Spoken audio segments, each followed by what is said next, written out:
Hi guys, welcome to The Howler. This is my new YouTube channel.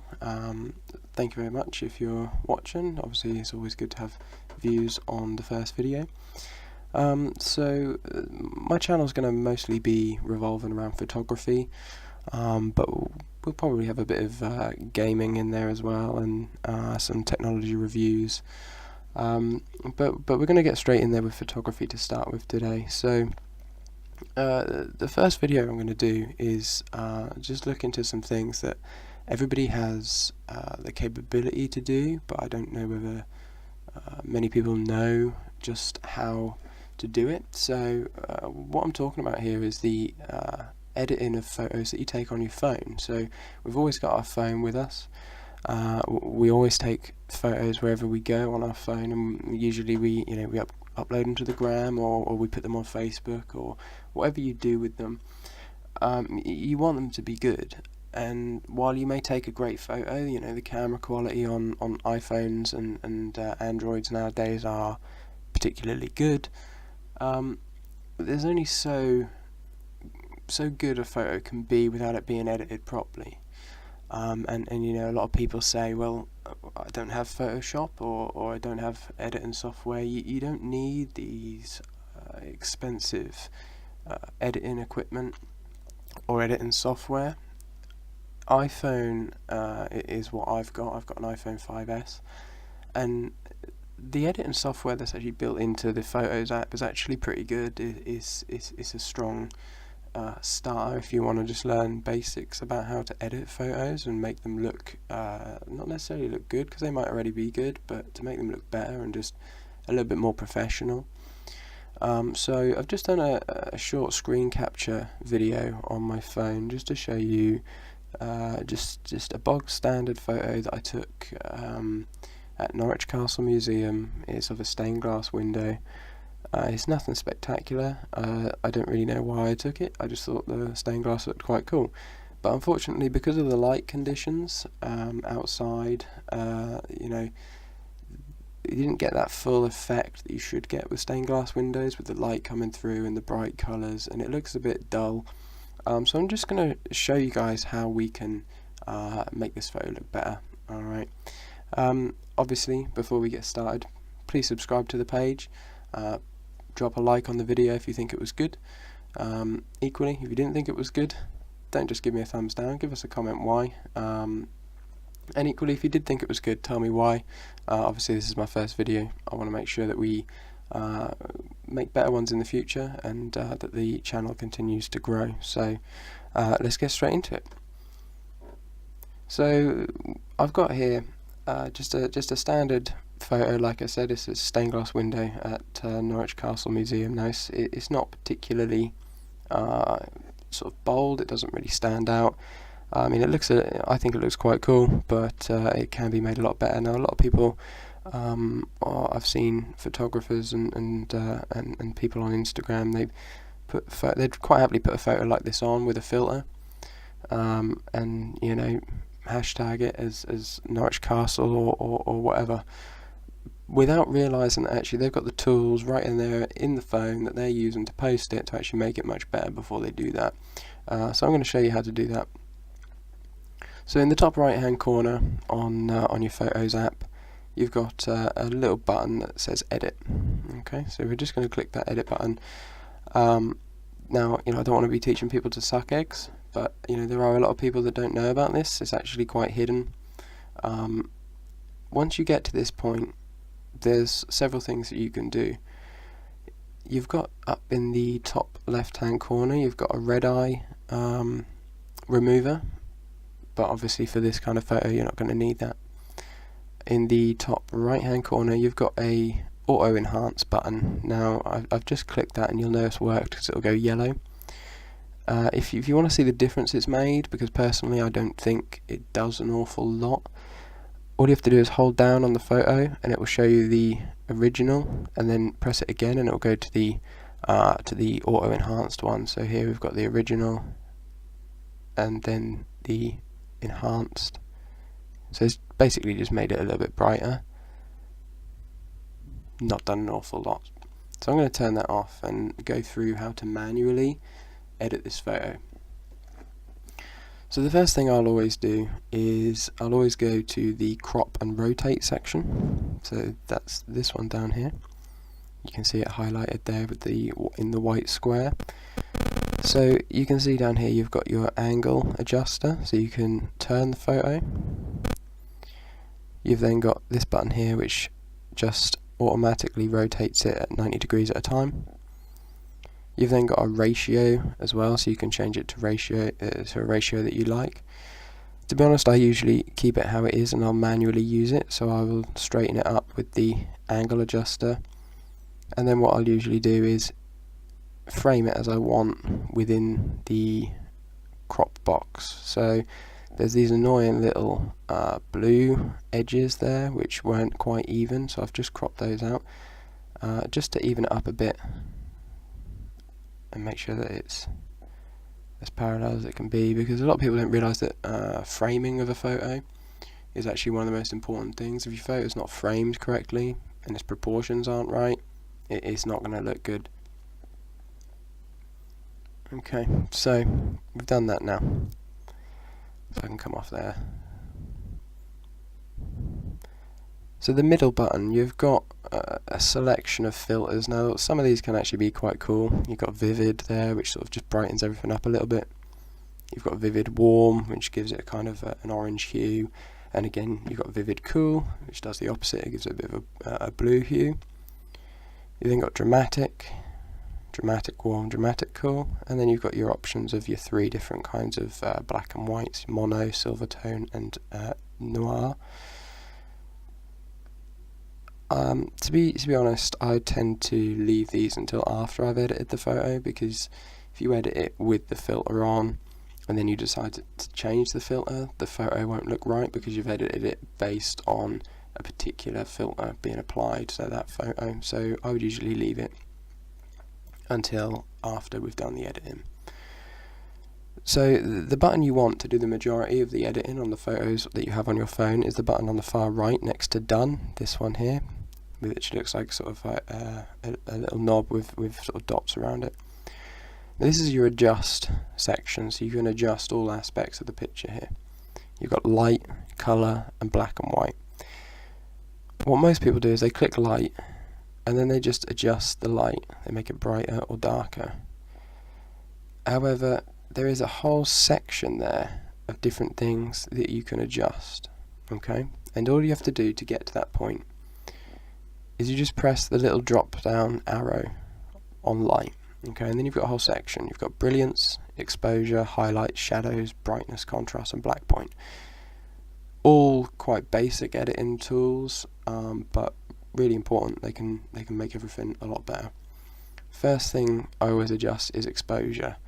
So exposure, if you don't know, is just basically how much light has been exposed to the lens when the photo's been taken. So obviously the more light that's exposed to the lens, the brighter the photo is going to be. Less light exposed to the lens, the less bright the photo is going to be, and that can sometimes make the photo look better or worse. Sometimes people sort of overexpose an image. If they want it to be really bright, they might sort of overexpose it like that. Or if they want it to be really dark and they can underexpose it, they can go all the other way. Now, this is where a sitting basic is in the middle there. Now for me, I think for the kind of effect that I would go for and that I would imagine from stained glass windows, you'd want that to be a little bit brighter. So I'm going to move the exposure up. Now, I don't want it to go all the way, because then you sort of see you lose the detail in the sort of the patterns on the whiter parts of the glass. So I'm going to bring it down a little bit until I can see those, but we still want it to be quite bright. Okay.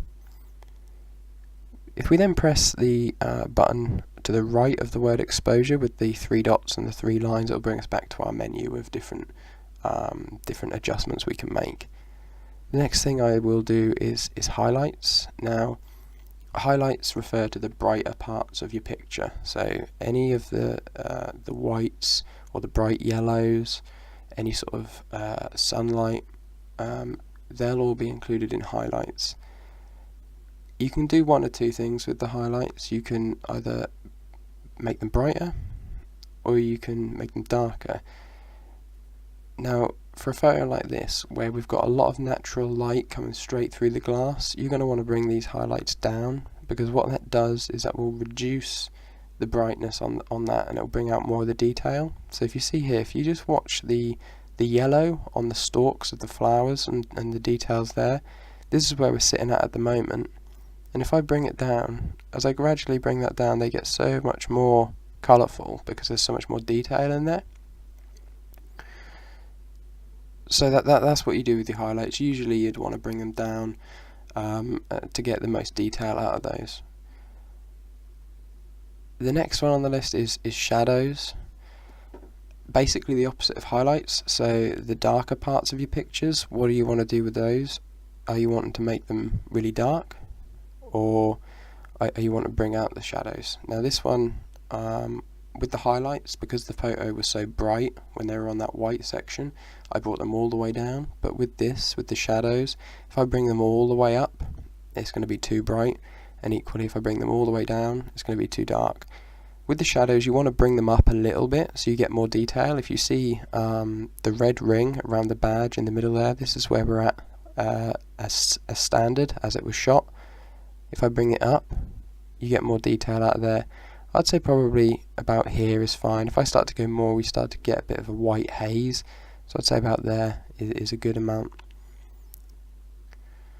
So the next one on the list is brightness. It's one that I tend to leave alone, if I'm honest, because you can adjust the brightness by doing all the other things on the list, but obviously it is quite standard. It just either makes it brighter or darker, but I tend to leave it alone because you're kind of adjusting the brightness with the exposure and the highlights and the shadows anyway.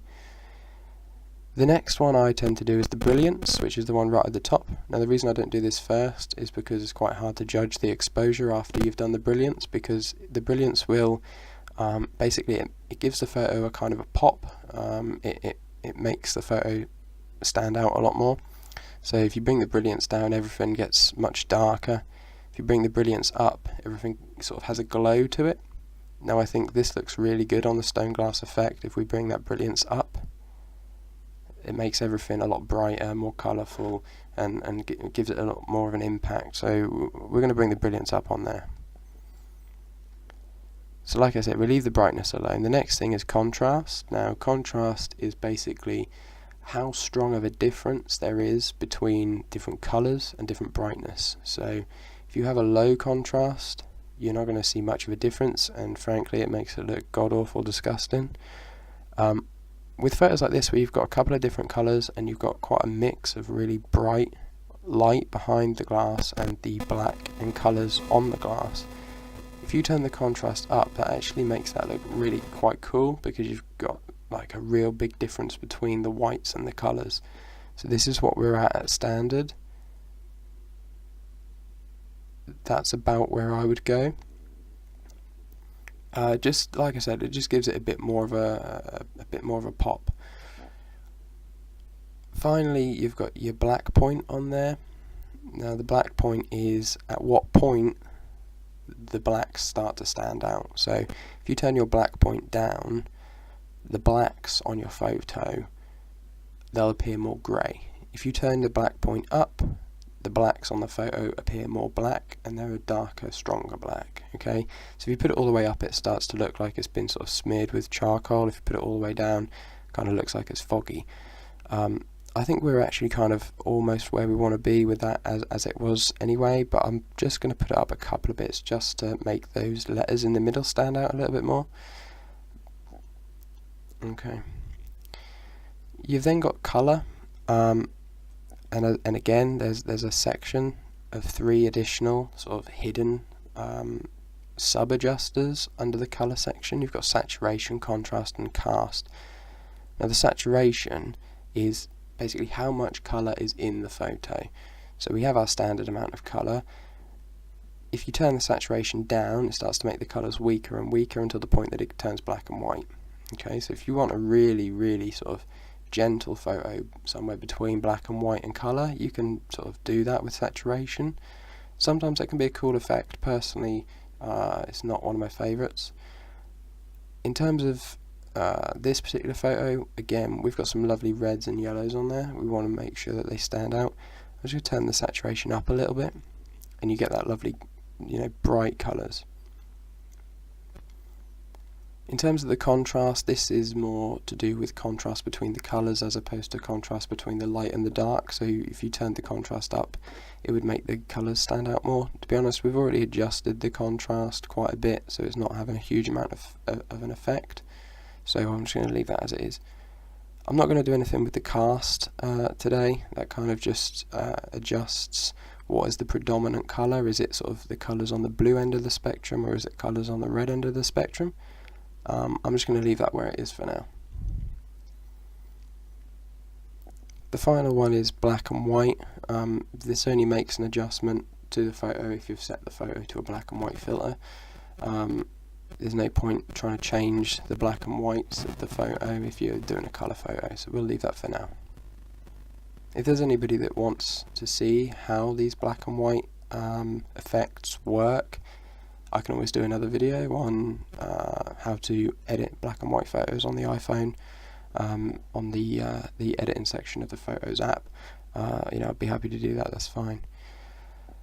So we can then close that. And that's basically it. So we then get to a point where we can then look at our